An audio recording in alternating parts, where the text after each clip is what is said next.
Всем привет, кто любит мохнатых чудовищ. Спонсором сегодняшнего видео выступает благотворительная организация «Ужальте меня, пчелы». Так вот, о чем сегодня видео. Май месяц уже, май месяц, середина мая. И задают правильные вопросы, конечно. Пчелы начали роиться. Это нормально, потому что семьи подходят уже к тому состоянию, что пора бы им уже и роиться. И что? И пустая рамка. Вот. А раз пчелам надо роиться, то они будут роиться. Ну, в общем-то, семьи действительно уже подходят к той ситуации, когда надо им роиться, потому что они выросли, а работы нету, потому что холодно, акации еще не видно, рапс, правда, цветет, но холодно, они на него сильно не летают, а значит, будут роиться. Так, и задавали вопрос, поймал рой, и что с ним дальше делать?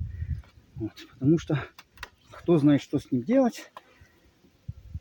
Люди пугаются, что рой слетит. Рамочка с медом. Немного меда, ну немножко принесли нектарчика. Все-таки рапс немножко да и дает.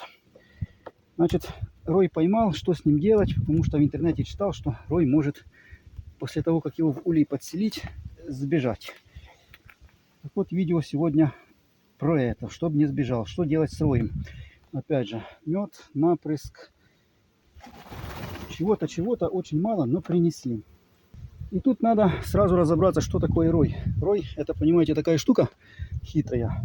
Это не просто пчелы, это очень наглые, лютые пчелы. Потому что рой это непростая семья. Роевая пчела это непростая пчела. Это пчела, которая выкормлена по специальному рецепту. Она очень сильно отличается от обычной дворовой пчелки, скажем так.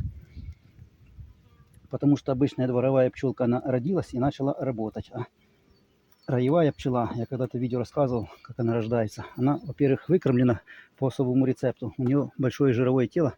Роевая пчела, она аналог зимней пчелы. То есть это ресурсная пчела, откормленная. Амбал такой, понимаете, колхозный такой вот, здоровый. И который при этом в своей жизни ничего не делал. Абсолютно ничего не делал. То есть это пчела с очень большим ресурсом.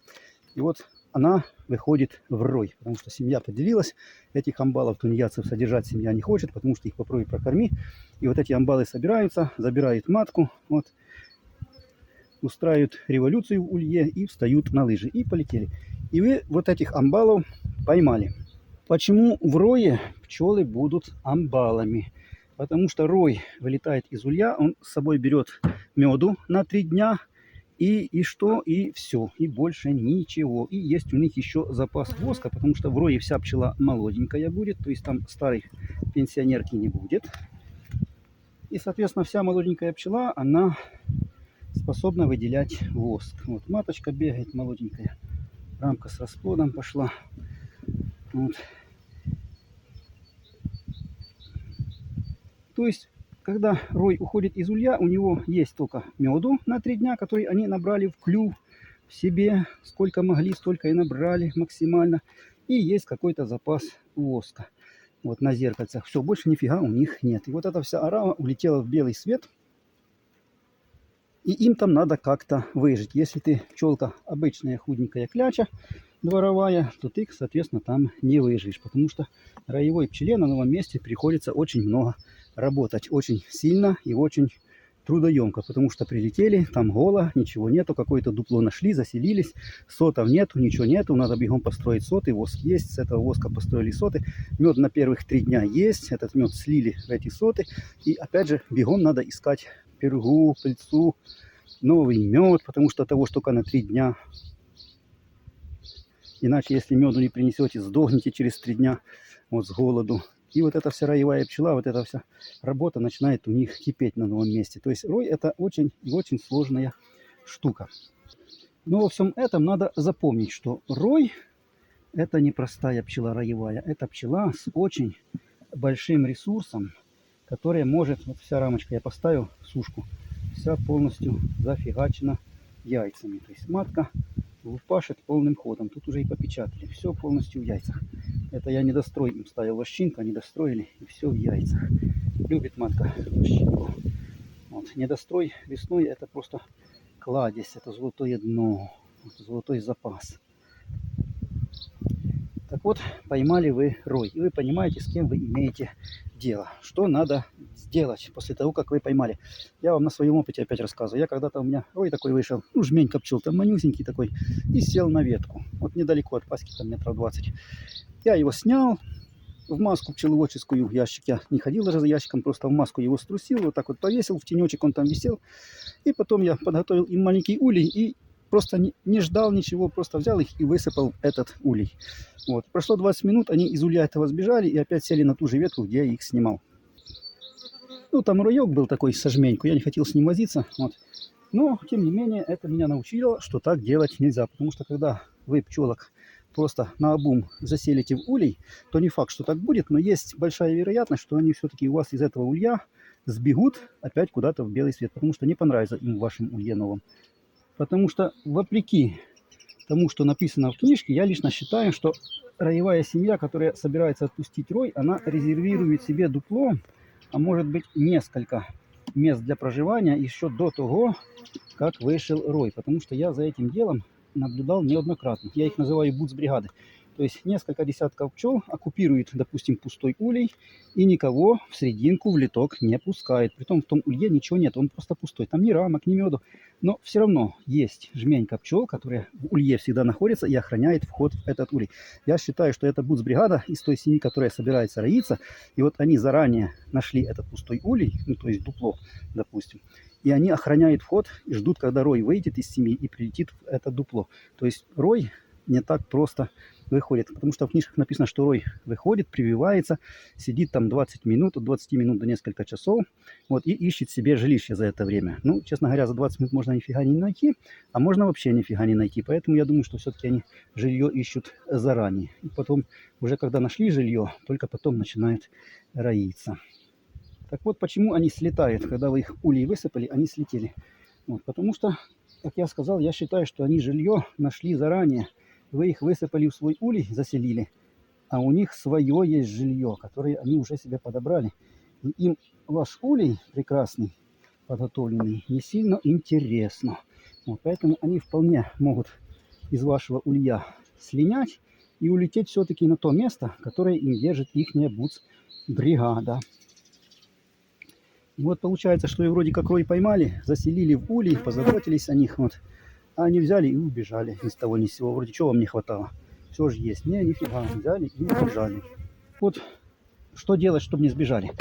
Надо понимать, что вот такая ситуация у роя, который вышел, у него гипотетически свой дом уже есть. И его пчелы этот дом удерживают от захвата от других пчел, то и ждут, когда рой придет. Рой вышел, вы его поймали, поселили не в то место, куда они хотели. И чтобы они не сбежали, надо сделать ряд действий. Какие это действия? Ну, во-первых, когда вы рой ловите, не садите его сразу в улей. То есть вы его, в книжечке написано, в погреб опустить, либо в тень. Вот положить этот ящик или раевник, что у вас там есть, чтобы солнце его не грело и солнце они, главное, не видели. Вот. И пусть он остается, книжка пишет, пчелы успокоятся. Но на самом деле дело не в этом. Дело в том, что их надо додержать до темноты, то есть когда солнце зайдет. То есть, когда закончится лед пчел, можно даже не ждать темноты. Вот. Ну, я обычно заселяю, когда начинает темнеть. То есть пчелы уже не летают. Вот только тогда на ночь заселяете пчел в новый улей. Потому что на ночь они никуда из улья уже не денутся. Они в нем и будут ночевать. А за ночь вы должны сделать так, чтобы вот эти амбалы откормленные потратили весь свой ресурс роевой. Потому что, как я сказал, у них очень много работы, и эти пчелы очень ресурсные. Так вот, ваша задача, чтобы, когда вы поселили рой в новый улей вечером, днем не селите, потому что днем могут сбежать. Селите только на ночь, потому что ночью они никуда не полетят. И вот за ночь вы должны создать такие условия, чтобы вот эти пчелы свой роевой потенциал, который у них огромный, истратили, и у них просто не было больше выхода, как оставаться в этом улье. Иначе, если они из него сбежат, то они погибнут, потому что весь свой ресурс они уже потратили. А ресурс какой, как я сказал? Воск и мед. Так вот, чтобы создать им такие условия, невыносимые, чтобы они истратили свой ресурс, заселяете в улей. Ну, некоторые садят просто на вощину. Я лично сажу немножко суши и немножко вощины. Ну, приблизительно 50 на 50. Ну, допустим, среднестатистический рой это 4 рамки. Вот я ставлю 3 рамки суши, ну, вернее, 4 рамки суши, 3 рамки вощины в перемешку. Сушь, вощина и заселяя на эти рамки рой. Потом некоторые люди дают рамку с медом, заботятся о пчелах, вот, и дают им рамку с медом. Я рамок с медом не даю, потому что условия надо создать невыносимые. Мне надо, чтобы они потратили свой потенциал, а мед у них в клюве есть на 3 дня. Так вот, я ставлю вощинку для того, чтобы они этот мед из клюва слили в эту вощинку. То есть рот у них освободился. Пчела, когда сливает мед из клюва, она летит за новым медом. То есть они с утра пустые мед слили, начнут искать новый мед. Вощину, зачем дают вощину? Вощину дают за тем, чтобы они истратили свой восковой потенциал. То есть у них есть запас воска, и вам надо, чтобы они этот воск истратили. Притом истратили в вашем улье. Поэтому даете вощинку, и за ночь эти пчелки начинают строить вощинку. Когда они истратили свой медовый потенциал, потому что слили в рамки, они истратили восковой потенциал, потому что потянули вощину, им уже некуда роиться, потому что потенциал утрачен. Пчела без потенциала роевого никуда роиться не будет. То есть они из вашего улья уже никуда не уйдут. Вот. И еще очень хорошее дело, я тоже всегда так делаю, и рекомендую так делать. Дайте им рамку с молоденькими личинками, вот которые только вылупились из яйца, то есть открытого расплоду. Почему? Потому что перед тем, как выйти в рой, матка должна быть худой, потому что плодная матка, которая откладывает яйца, она летать не может, потому что она тяжелая, ее крылья в воздухе не держат. И для того, чтобы она смогла летать, вот эта банда роевая, опять же, я все видео рассказывал, она эту матку захватывает, вот, оккупирует и не дает ей есть. То есть матка голодная в рое. Когда матка голодная, она худает, перестает ложить яйца, вес теряет, и когда она потеряла вес, она тогда может летать. А им же надо, чтобы она летела вместе с ними в рое, поэтому они ее не кормят. Поэтому матка с роем придет у вас худая. Даже если она плодная, то она будет худая. И яиц она ложить не будет. Это не значит, что она совсем не будет ложить яиц. Она там пару десятков в сутки может отложить. Вот. Но массово она яиц нести не будет. И вот эти у вас есть несколько дней, 2-3 дня, пока она откормится, опять вес наберет, опять начнет нормально ложить яйца, 2-3 дня у вас расплоду в улье не будет. И даже если маточка у вас отложит яички, то открытого расплода у вас опять же в улье еще 3 дня не будет, как минимум, потому что пока вылупятся вот эти первые яички, которые она отложила, пройдет 3 дня. А пчела у вас роевая, вся молодая, вся пчела, которая выделяет маточное молочко. А маточное молочко фиг остановишь, оно выделяется все время. А кормить некого. И вот это есть у них еще третий потенциал, это потенциал маточного молочка, то есть потенциал выкармливания расплода. Вот у них 3 потенциала. Медовый, в клюве они мед набрали, восковой и выкармливание расплода, потенциал маточного молочка. И вот даете открытый расплод, чтобы они и этот третий потенциал, который у них остался, тоже истратили. Потому что пчелы, они очень сердобольные существа. Если они видят маленьких пчеляток, голодных, глаза у них такие жалобные, они начинают их кормить тем маточным потенциалом, который у них роевой и есть. И они у вас, опять же, за ночь начинают выкармливать эту рамочку с расплодом, которую вы дали, и истрачивают свой маточный потенциал, то есть маточного молочка, то есть потенциал на выкармливание личинок.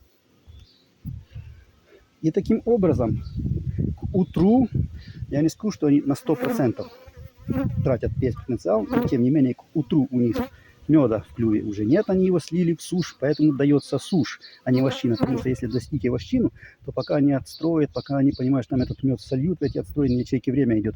А тут сушку дали, они в сушку раз всю и слили. Вот. Вощину дали, они свой восковой потенциал раз и на эту вощину прилепили, то есть истратили. И еще им расплод открытого сверху раз, и они свой потенциал для выкармливания тоже истратили. И на утро у вас семья уже полностью утратила возможность роиться. Потенциала больше нет. А без потенциала роевого пчелы роиться не будут. Такие вот дела. И как правило, вот после того, как вы все это сделали, ваши пчелы из улья никуда уже, что правильно, не денутся. Этот рой уже не то, что он хочет жить в вашем улье, может он и не хочет, но жизнь его заставит. Потому что что? Потому что отступать больше некуда.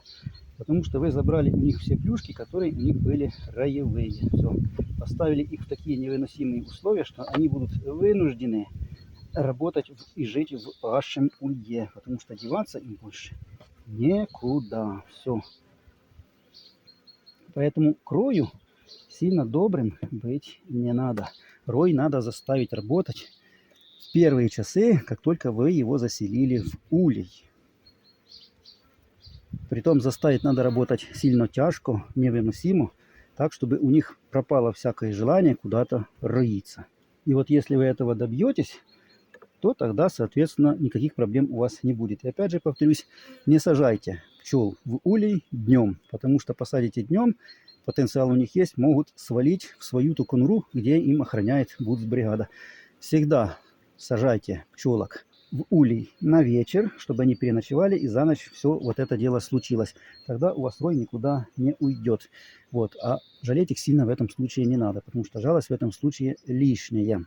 Тут как раз таки надо наоборот поступить сильно жестоко, нехорошо и заставить их работать каторжным трудом. Тогда все у вас наладится, и пчелы останутся, и пасека будет хорошая. Такие вот дела. Так, ну это мои размышления по этому поводу.